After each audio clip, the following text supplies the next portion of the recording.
بسم اللہ بدو ایاک نستعین۔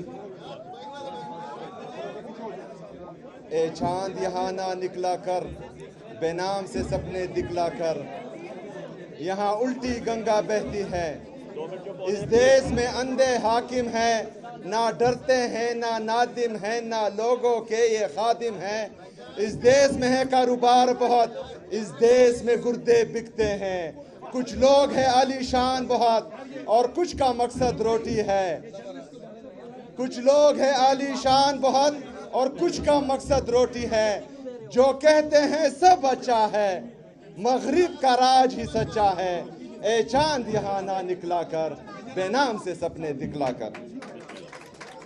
میرے اسلام آباد بار کے تمام عہدیدار، یہاں کے غیرت مند، جرأت مند، بہادر وکلا،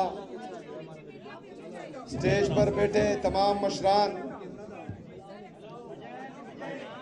میڈیا کے دوست، تمام کو السلام علیکم ورحمۃ اللہ وبرکاتہ۔ میں ایمان مزاری صاحبہ کا، یہاں کے باقی وکلا کا، اپنے آئی ایل ایف کی ٹیم، علی بخاری صاحب، ہمارے جو نعیم پنچوتا صاحب ہیں، خالد بھائی ہیں، باقی جتنی ڈاکٹر بابر اعوان صاحب بھی بیٹھے ہیں، جتنی بھی باقی آئی ایل ایف کی ٹیم ہے، ان تمام کا شکریہ ادا کرتا ہوں۔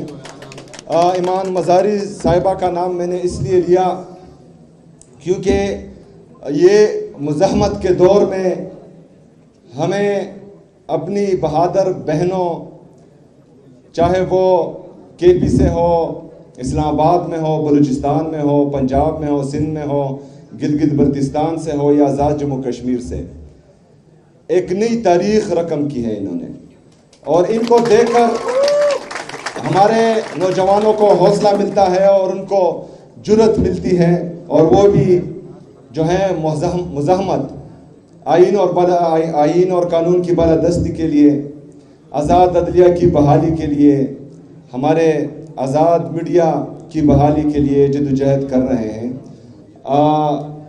جمہوریت کے لیے۔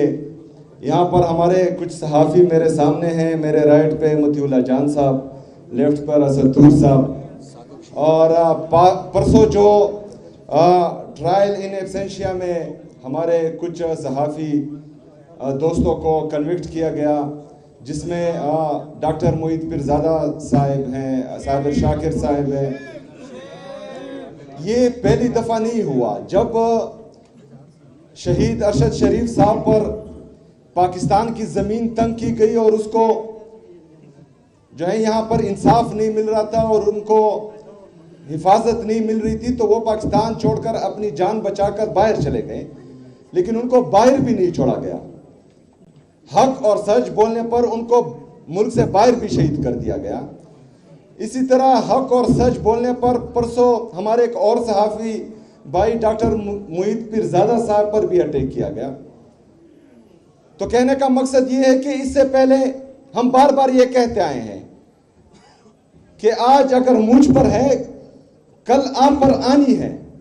اگر آج میرا گھر جل رہا ہے تو اس کی تپش آپ محسوس کریں گے، لیکن اگر میرا گھر جل رہا ہے یا مجھ پر ہے اور آپ کھڑے ہو گئے، میرے لیے آپ نے آواز اٹھائی اور اس ظلم، جبر، فسطائیت کے خلاف آپ کھڑے ہوئے، تو آپ کا گھر بھی بچے گا، آپ کا ہمسایہ بھی بچے گا۔ تو اسی طرح اگر پاکستان تحریک انصاف پر آج ہے اور 3 سالوں سے مسلسل ہم پر جبر، فسطائیت ہو رہی ہے اور حق اور سچ کا ساتھ دینے والے صحافیوں پر جو ہے کوحرام برپا کیا گیا ہے اور آپ چپ ہیں، تو آج ہماری باری، کل آپ کی باری، اور یہ سلسلہ چلتا رہے گا، یہ رکے گا نہیں۔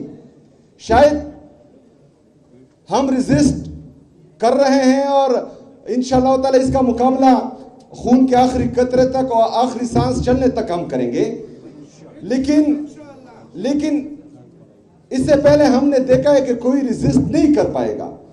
آپ اتنا پھر ٹک نہیں پائے گے جتنا پاکستان تحریک انصاف ٹک پائی ہے، اور جو صحافی آج ٹک پائے ہیں اور انہوں نے اپنی نوکریاں گوائی ہیں اور اپنا ملک چھوڑا ہے، وہ گئے ہیں، تو شاید کل کو کوئی اور صحافی ایسا نہ کر پائیں اور آپ کے لیے آواز اٹھانے والا بھی پھر کوئی نہیں ہوگا.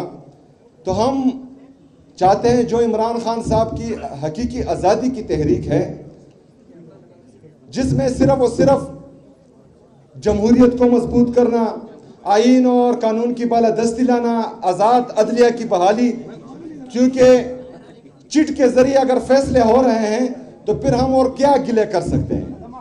3 ججز جو یہ حکم دیتے ہیں سپرنٹنڈنٹ اڈیالہ جیل کو کہ میری ملاقات میرے لیڈر میرے قائد جناب عمران خان صاحب سے کرائی جائے، اور 3 ججز کے آرڈر ایک سپرنٹنڈنٹ جو ہے وہ ردی کی ٹوکری میں پھینک دیتا ہے، تو ہم باقی انصاف کی کیا توقع کر سکتے ہیں؟ کون بچائے گا پاکستان؟ عمران خان، عمران خان. کون بچائے گا پاکستان؟ عمران خان، عمران خان. کون بچائے گا پاکستان؟ عمران خان. عمران خان صاحب، اس کو اللہ تعالیٰ نے سب کچھ دیا ہوا ہے، اسے کسی چیز کی ضرورت ہی نہیں ہے.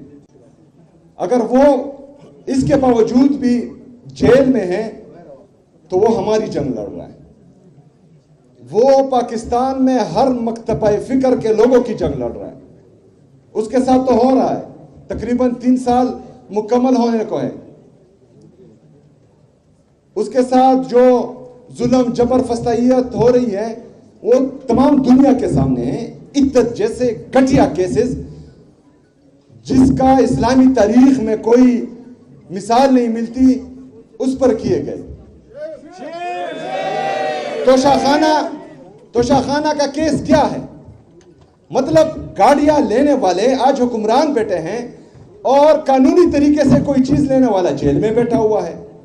یہ مذاق بنایا ہوا ہے، اور یہ صرف عمران خان صاحب کے ساتھ مذاق نہیں ہے، یہ وکلا آپ کے ساتھ، آپ کی عدلیہ کے ساتھ، ہمارے ججز کے ساتھ، ان سب کے ساتھ مذاق ہو رہا ہے. اور آپ پر جو ہیں یہ ہنس رہے ہیں بند کمروں میں. آپ لوگوں کو مفلوج کیا ہوا ان لوگوں نے. اگر عمران خان صاحب جیل میں ہے آج تو ہماری جنگ لڑ رہا ہے، ہر مکتبہ فکر کے لوگوں کی جنگ لڑ رہا ہے. تو ایک بندہ اگر ہم سب کی جنگ لڑ رہا ہے تو ہمیں یونائٹ ہونا ہے، ہم نے اس کا ساتھ دینا ہے. ہم نے اس جبر ظلم فسطائیت کا مقابلہ کرنا ہے. ضمیر کی آواز سنی ہے. اگر ضمیر مردہ ہے تو پھر تو ٹھیک ہے، بیٹھو آرام سے. لیکن کسی کا بھی اگر 1% بھی ضمیر زندہ ہے تو وہ اس 26ویں آئینی ترمیم کے خلاف بھی کھڑا ہوگا، 27ویں آئینی ترمیم کے خلاف بھی کھڑا ہوگا. جو انفیئر ٹرائلز ہو رہے ہیں، چاہے وہ صحافیوں کے ہیں چاہے پولیٹیشنز کے ہیں، اس کے خلاف بھی کھڑا ہوگا. اور یہ ڈیمانڈ کرے گا کہ جتنے بھی ہمارے پورے پاکستان میں سیاسی ورکرز ہیں جن کو ناحق قید کیا ہوا ہے، یہ ڈیمانڈ کریں گے کہ ان سب کو رہائی ملے. عمران خان صاحب ہیں، وہ اپنی رہائی کی بات نہیں کرتے، وہ فیئر ٹرائل کی بات کرتے ہیں. ہمارے عدالتیں اتنی مفلوج ہیں کہ جب عمران خان صاحب کہتے تھے کہ مجھے سیکیورٹی رسک ہے، میں لاہور سے اسلام آباد نہیں آ سکتا، کیونکہ اس سے پہلے ان پر جو ہے 4 گولیاں لگی تھی، ان کو اٹیک ہو گیا تھا. لیکن یہاں کے ججز کہتے تھے کہ نہیں، تمہیں آنا ہوگا. آج عدالتیں خود اٹھ کر جو ہے اڈیالہ جیل جا رہی ہے. ایک سابقہ وزیر اعظم اور پاکستان کے سب سے مقبول ترین لیڈر کو لاہور سے اسلام آباد زخمی حالت میں بلایا جاتا ہے، لیکن ایک بندہ جو کنوکٹڈ ہے اور وہ باہر سے پاکستان آ رہا ہے، عدالت خود جا کر اس کو ایئرپورٹ پر ریسیو کرتی ہے.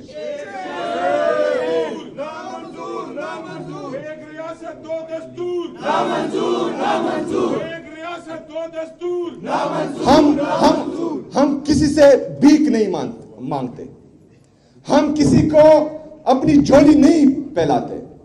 پاکستان تحریک انصاف عمران خان صاحب کا ہر سپاہی، عمران خان کا ہر ادنا کارکن صرف اور صرف چاہتا ہے کہ انصاف ہو، آئین اور قانون کی بالادستی ہو. اگر آئین اور قانون کی بالادستی میں، انصاف میں ہمارے گلے بھی کٹ جائے ہمیں پرواہ نہیں، لیکن انصاف ہو.